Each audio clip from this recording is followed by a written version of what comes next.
శుక్ర శనిభ్యశ్చ రాహవే కేతవే నమో నమః ఆదిత్యాది నవగ్రహ దేవతాభ్యో నమః. మంటపంలో మనము కలశానికి చుట్టూ పెట్టినటువంటి కమలపాకులు పండ్లు ఏవైతే ఉన్నాయో వాటన్నిటి దగ్గర కూడా చేతిలో ఉండేటువంటి అక్షింతలు వేయండి. నవగ్రహాలను నమస్కారం చేసుకోండి.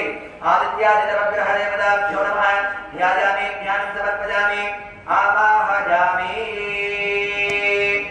అదేవిధంగా మంటపానికి 8 దిక్కులా కొన్ని అక్షంతలు కూడా వేస్తుండండి. అష్టదిక్పాలకులకి ముందుగా పూర్వం అంటే మనం కూర్చున్న దిక్కు నుంచి మొదలుపెట్టి చుట్టూ వేస్తూ ఉండండి.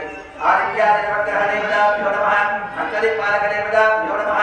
ఇంద్రాయ నమః. అగ్నగే నమః. ఓం యమాయ నమః. ఓం నిరుతగే నమః.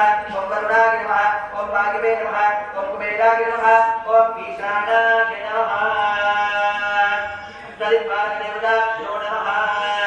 అదేవిధంగా కొన్ని అక్షంతలు పట్టుకొని మంటపం మీద కూడా వేయండి. మంటపస్థాన దేవతాభ్యో నమః. ధ్యాయామి ధ్యానం సమర్పయామి ఆవాహయామి.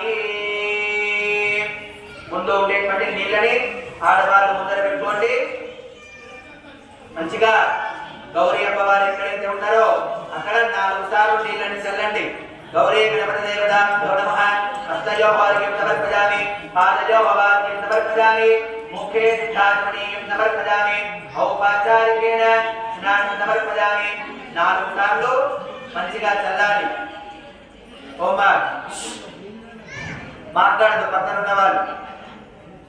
పిల్లల కంటే మళ్ళీ చెప్పచ్చు, పెద్దవాళ్ళకి చెప్పకూడదు కదా. మంచిగా కూర్చున్నటువంటి స్త్రీలందరూ